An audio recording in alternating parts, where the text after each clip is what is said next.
राम और सुग्रीव की मित्रता। वसंत ऋतु होने से वन में तरह तरह के फूल खिल रहे थे।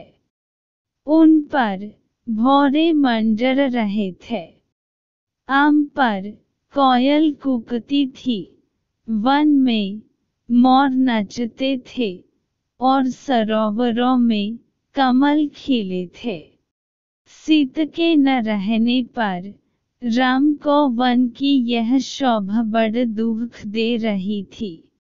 अब वे ऋष्यमुख पर्वत को और बढ़े।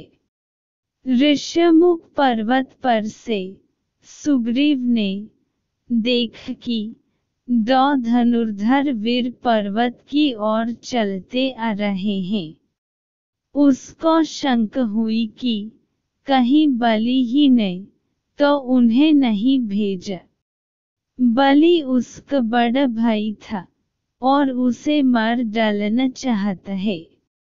बलि के भय से ही सुग्रीव इस पर्वत पर रहता था।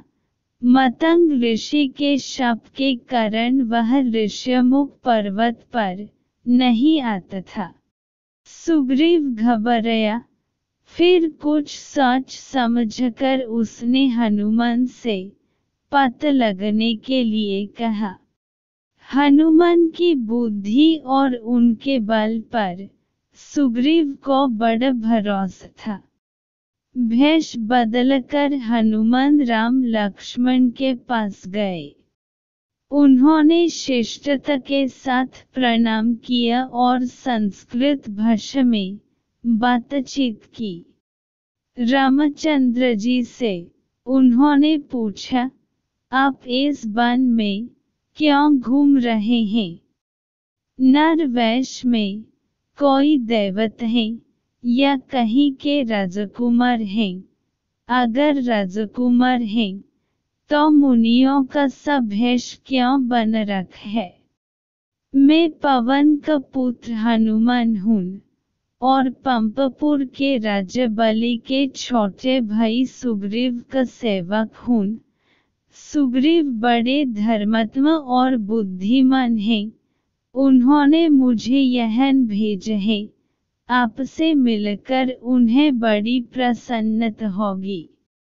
राम ने हनुमान की बातें सुनकर समझ लिया कि वे बड़े अच्छे पंडित हैं। इनके मुंह से एक भी अशुद्ध या निरर्थक शब्द नहीं निकला। बोलते समय चेहरे पर कोई विकार नहीं दिखाई पड़ता। जिनके ये मंत्री हैं वे भी ऐसे ही होंगे। लक्ष्मण बोले, हे हनुमान, ये कौशल देश के राजा दशरथ के सबसे बड़े पुत्र राम हैं। मैं इनका छोटा भाई लक्ष्मण हूँ। पिता की आज्ञा से हम 14 वर्ष को वन में रहने के लिए निकले हैं। साथ में भाई राम की धर्म पत्नी राजा जनक की पुत्री सीता जी भी थीं। पंचवटी के आश्रम से कोई दुष्ट राक्षस उन्हें उठ ले गया है।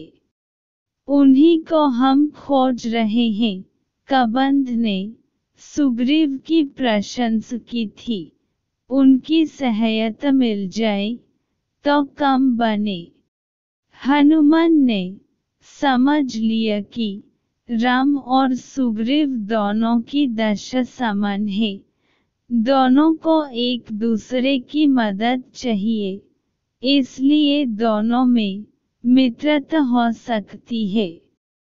यह सोचकर राम लक्ष्मण को उन्होंने अपने कंधों पर बैठाया और उछलते कूदते और छलांग भरते हुए ऋष्यमूक पर्वत के शिखर पर जा पहुँचे। हनुमान ने सुग्रीव को राम का सारा हाल बताया और राम को सुग्रीव का। फिर आग को साक्षी करके दोनों की मित्रता कराई। राम ने कहा कि हम अग्निदेव के सामने प्रतिज्ञा करते हैं कि आज से तुम हमारे मित्र हुए। तुम्हारे सुख दुख को हम अपना सुख दुख मानेंगे। उपकार करना मित्र का लक्षण है और अपकार करना शत्रु का। सुग्रीव ने भी ऐसी ही शपथ ली। राम और सुग्रीव में बातें होने लगी। हनुमान ने चंदन की एक फूली हुई टहनी लक्ष्मण को दी। सुग्रीव ने सीता की खोज करने का आश्वासन दिया और फिर सीता जी के गहनों की पोटली लाकर दिखाई। राम ने उन्हें तुरंत पहचान लिया। लक्ष्मण से भी उन्होंने पूछा। लक्ष्मण ने उत्तर दिया कि कानों के कुंडल और बाजूबंद के बारे में तो मैं कुछ नहीं कह सकता। नूपुरों को अवश्य पहचानता हूँ कि वे सीता माता के ही हैं। नित्य सवेरे चरण छूते समय उन्हें मैं देखता था। वे हनुमंत उभय देशी की सब कथा सुनाई। प्रवक सखी देई करी जोरी प्रीति दृढ़। आभूषणों को देखकर राम शोक सागर में डूब गए। तब सुग्रीव ने उनको धीरज बंधाया और कहा कि मैं हर प्रकार से आपकी सहायता करूंगा।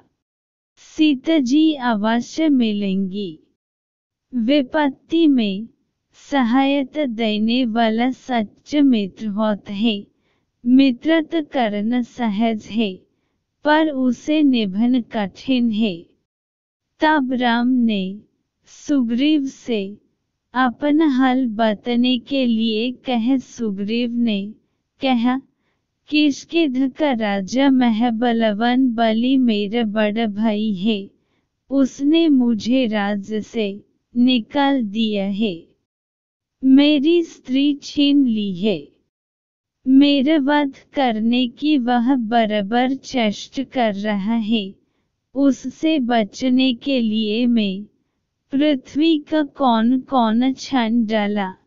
हनुमान, नल और नील मेरे सच्चे साथी हैं। घोर विपत्ति में भी इन्होंने मुझे नहीं छोड़ा। सुग्रीव की कहानी सुनकर श्रीराम बोले कि मैं बलि को एक ही बाण से मार डालूंगा। तुमको अपनी स्त्री भी मिलेगी और राज्य भी मिलेगा। फिर भी सुग्रीव को भरोसा नहीं हुआ। वह बोला, हे रघुवीर, बलि महाबलशाली है। पर्वतों को उखड़कर वह गेंद की तरह फेंक देता है। बड़े बड़े वृक्षों को एक ही धक्के से गिर देता है। महाभीषण दुंदुभी राक्षस को उसने बात ही बात में मार डाला था।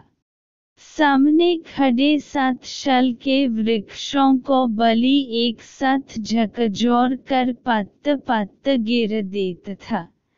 जो पुरुष एक ही बाण से सभी वृक्षों को काट देगा, वही बलि वध में समर्थ हो सकता है।